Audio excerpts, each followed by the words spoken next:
Hey, what's going on YouTube? This is Jimothanis, aka vypermajik, and today I'm going to be throwing down on some Hearthstone.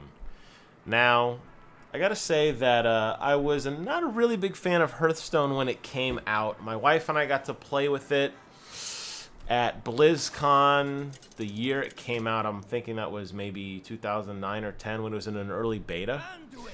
Or actually, it was an alpha at the time, I believe. And, I don't know, it wasn't that fun. We didn't know what we were doing. There were some players that already had limited access.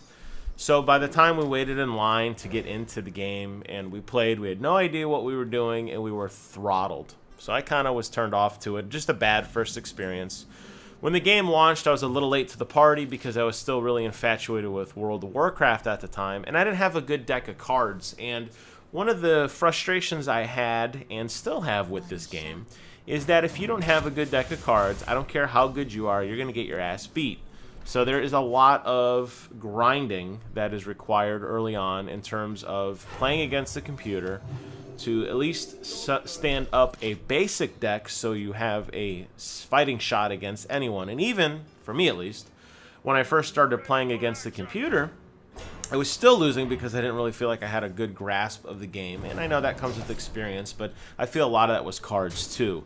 The other disadvantage I have with the game, before I shut up about how much I don't like it, is that it's very, very based on random luck and random number generators. So there are games that I will play, and this game is no exception, where if I only had that one card, I would have won. Or I would have done this, or I would have done that, and you don't get that opportunity. It is complete luck of the draw. Now, granted, you can use some of your abilities to build up a better deck of cards quickly by using certain synergies and drawing cards at a more rapid rate. That is an absolutely viable strategy. However, there's no guarantee that when you go through all that hard work to get a card, it's going to be the one you actually wanted. With that in mind, I'm going to tell you guys how much I do love this game. And it wasn't really until the World of Warcraft. It wasn't until the Hearthstone app was live on cell phones that I get back into it. And I think it had a lot to do with some of my other friends who had never even touched a Blizzard game diving into it. And I was like, well, wait a minute. If you're going to play it and I have a PC and I already have the game, I want to play it too. And it was through that my renewed excitement for the game came. So what I really enjoy about it is the throwback to all the World of Warcraft lore. I know obviously the game is called, I think the official title is Hearthstone Heroes of Warcraft, so obviously it's in the title. But as somebody who has given up Warcraft again, it's cool to kind of reminisce a little bit on some of the memories that I had through a lot of these cards, and just, for me, that's kind of neat. I like the interactivity on the board when I get bored. Two different boards there.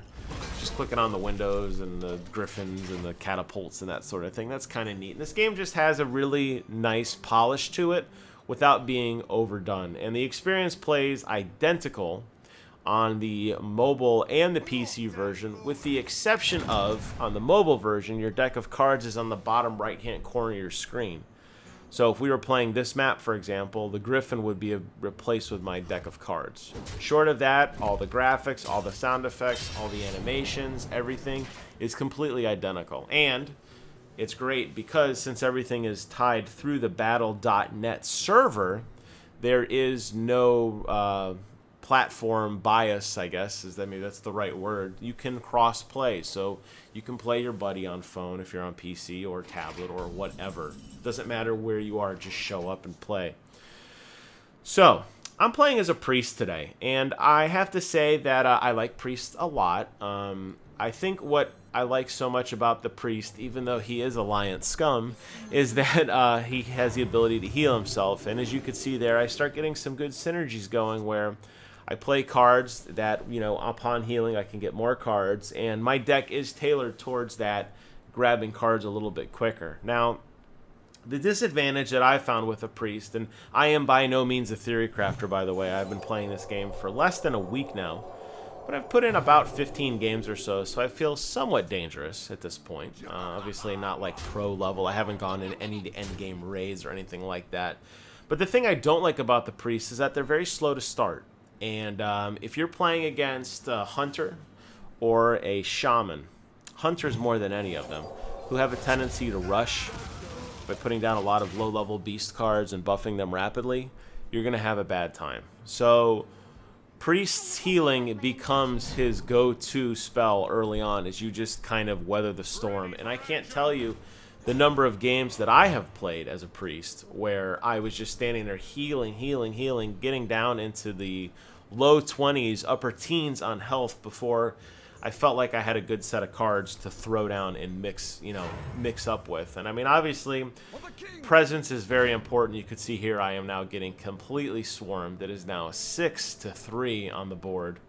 I'm down to 20 health, although the rogue is to 22. You could see that I'm getting overwhelmed here. Now, there are mistakes that are made on both ends. Again, this is by no means a pro tournament. You have a level 21, a newly turned level 21 me, and a 22 him.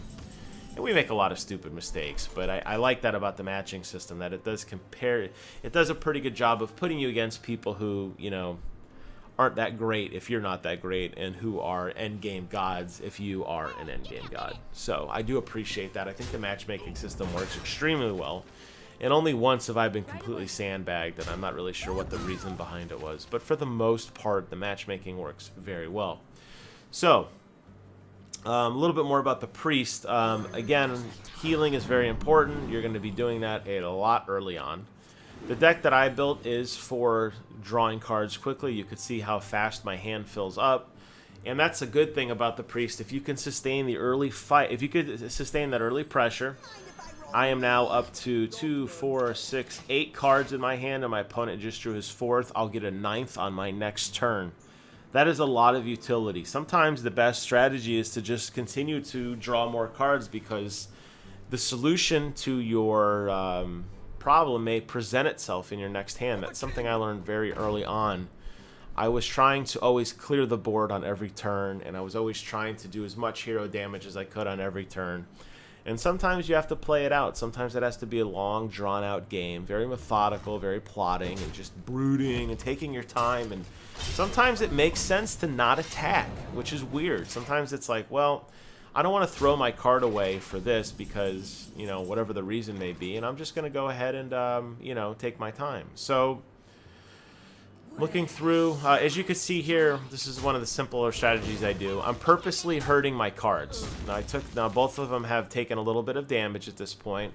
Now I can play the cleric, who will, when healed, draw another card. And now, I'm going to think about it for a second. I'm watching the replay here. Now that I have some presence on the board with some damaged cards, I can go ahead and play that card, the healer, and you can see what's going to happen is I'm going to get cards for every hero healed. So there's my first card and my second card, which is really nice because, again, I played a bunch of cards in my hand, but again, look at my deck. I got 1, 2, 3, 4, 5, 6, 7, 8 cards in my hand again. And I'm going to draw my 9th again, and I'm self-sustaining. And look at all the arsenal I have at this point.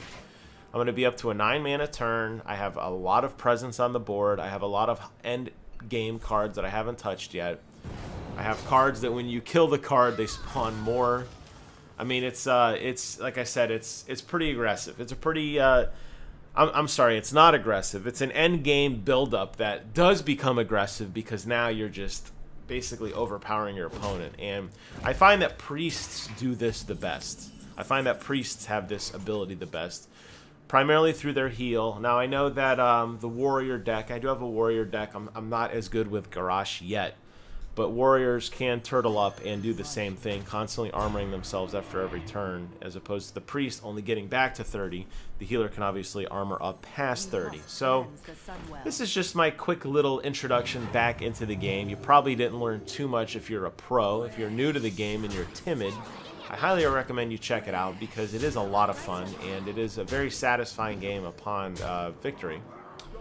So I'll be doing more of these as I get better. You can watch my progression as I slowly climb out of the 20s in rank and work my way up the ladder. As always, I want to thank you guys for watching. Please do me a favor, comment, rate, subscribe. Let me know if you're even into these kind of movies. Maybe you prefer some other games. I'm always curious what the pulse of YouTube is. I want to try to get my channel out there the best I can. I'm peaking on 50 subs, which is a big deal to me, and I'm obviously not going anywhere anytime soon. So If you find something you're interested in that you think I would do well at, I would love to hear about it. And let me know what you guys think about my deck and about the Priest in general as well, because I'm always trying to learn new things.